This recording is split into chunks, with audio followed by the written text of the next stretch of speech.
So in the latest update, we've got 3 revamped heroes, and to be specific, they are Kris, Spike, and Dellons. And as for Kris and Spike, they were pretty much only given revamped or better stats in general. I sort of forgot the specific numbers for their old stats, but as for the new ones, here we are. We've got almost 5,000 physical attack on Kris, more than 3,000 defense, which is around 3.2 thousand, 11k HP. And do take note that these are numbers that are boosted by limit break, by my items as well. So yeah, and as for Spike here, we've got 5,200 physical attack on him, which is quite high, to be honest.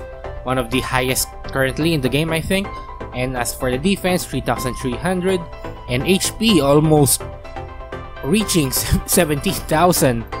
Yeah, I've got max substat, HP substat, as well as limit break on him, so that's really quite high amount of HP. So I guess we can push it to 17,000 if we add in a boss jewel instead of just a 7k jewel here for the HP part. But yeah, nevertheless, that is still quite high. So next we've got Dellons over here, and yeah, he's got the most revamps in this current update, because not only was he given better stats, I think he was also given upgraded skills. As we can see here, increases damage of all allies by 60%. Previously this was 50% if I remember correctly. Becomes immune to all damage 7 times. Previously this was 5 times, I think.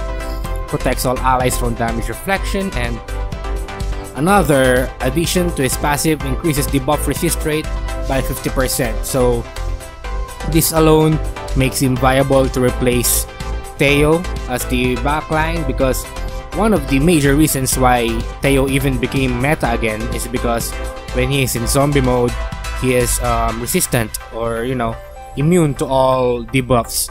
But since Dellons now has increased debuff resist rate by 50%, that's still quite huge, and together with the ones that's given by the formation, so that's quite high amount of debuff resist, which is maybe more or less similar to Awakened Linus, I guess. So yeah, that's really quite helpful for him. And as for his first skill, which is his single target skill, inflicts 200% physical damage on one enemy 3 times, which is pretty much the same, I think. Critical hit will be applied, piercing, so yeah, still the same. The addition here is that decreases all enemies buff duration by 2 turns, so he will also help out in reducing the buff duration of enemies. So that's quite good, because it can work in tandem with his second skill, which provides silence. So he can help out in reducing the debuff immunity of enemies, then he can apply silence to them at the same time. So that's quite nice. And yeah, speaking of his silence, not only does it provide silence anymore, it also provides fixed damage, which makes him a lot more in meta now, because our current meta right now is full of fixed damage. So yeah, he inflicts 1,500 fixed damage on all enemies 2 times, so in total 3,000 fixed damage, which is quite high. And so as for his awakened skill, of course, still quite similar. Attacks 3 enemies with each basic attack, becomes immune with all damage 7 times, yeah, which is also revamped from the previous 5 times if I remember correctly. Additionally, applies critical hit for each basic attack. And at the same time, when he uses his awakened skill or awakened transformation, his other skills are also upgraded. Instead of 1,500 fixed damage, it instead becomes 2,000, so that makes it 4,000 fixed damage during his awakened form. And I think there's also something with his deadly strike, but I kind of forgot already. So yeah, as for my items on him, I've got full speed, and I used full counter. As for accessories, lethal rate and CC accessory, and you may have seen in the arena loop that he uses his skills quite a lot, surprisingly, although I only have one lethal rate on him. I don't have lethal jewels on him, as you can see, so I was quite surprised that he is using his skills quite a lot. So that's pretty cool. But to be honest, I have seen other players complain still about his, you know, the way or the amount of awakening gauge that he gets every time he attacks, because that's still one of the major problems of awakened Dellons before. For some reason, his awakened gauge you know, moves too slow, so he uses his awakened skill quite too late.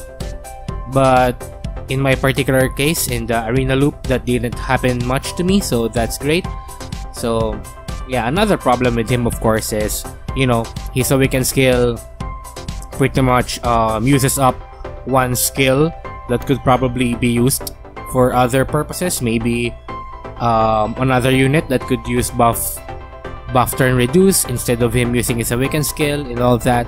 But still, as you may have seen in the arena loop, very good results. 14 wins over 2 losses. So yeah, that's pretty cool. As for the jewels, I've got damage, crit damage, although it's only 5-star. I'd rather have 6-star there, so I'll try finding a replacement for that as soon as possible. And yeah, I removed the basic attack from Theo and gave it to Dellons, although preferably a better 4-lord jewel to give him would be speed attack, of course, but I don't have any single speed attack jewel, so unfortunately I resorted to basic attack instead, since, you know, he can attack 3 enemies at once, so that might help out, which you guys may have seen, of course. It really helped out quite a lot. And as for my other units, I've got Wukong, Kris, Spike, and Yeonhee, and you guys might be wondering why I'm not using Ingrid, and that's because my Ingrid is only level 34. Where is she? Yeah, here we go, only level 34.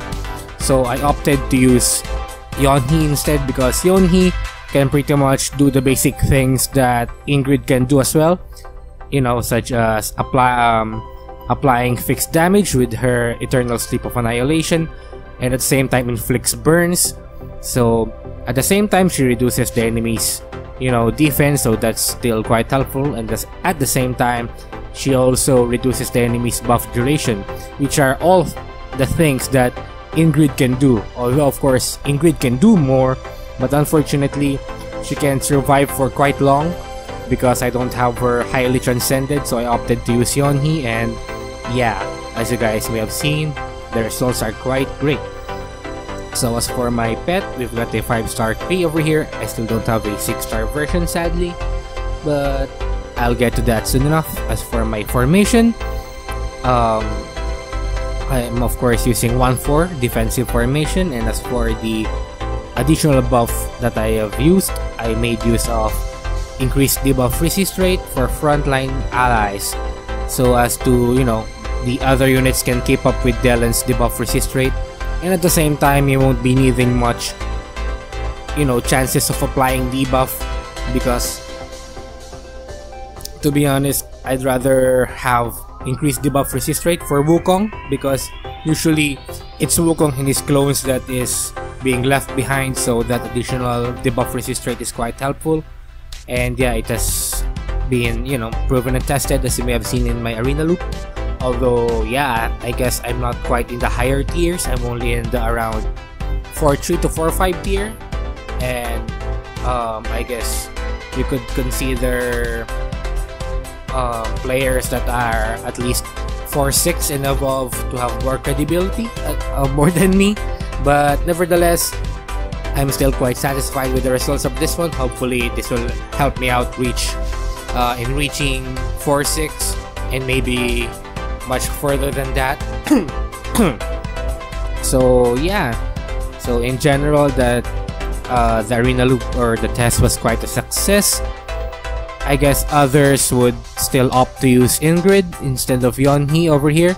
Or maybe some people would remove Kris altogether and replace him with Ingrid. But personally, I like using Kris here on the team so as to make Spike survive a lot longer, because for some reason, in my case, he fills up his awakening gauge for quite a while as well, so he needs to survive a bit longer than usual to at least, you know, pull off his awakened skill before dying. So yeah, overall I was quite satisfied with this test. It's, you know, I didn't expect it to be this successful, to be honest. And yeah, I guess that's that for now. If you guys have any, you know, comments or suggestions regarding this build or this team or whatever, do tell me. If there are any better, you know, dual options or maybe accessory options for Dellons, because to be honest, I'm just using items that are currently in my possession. I can't afford to build up many items right now. I just pretty much, you know, unequip some items and all that stuff. So yeah, I guess that's that for now. If you like the video, do like it, comment for comments, suggestions, criticisms, or whatever, and hopefully you subscribe as well. So thank you for watching, and I'll see you in the next episode.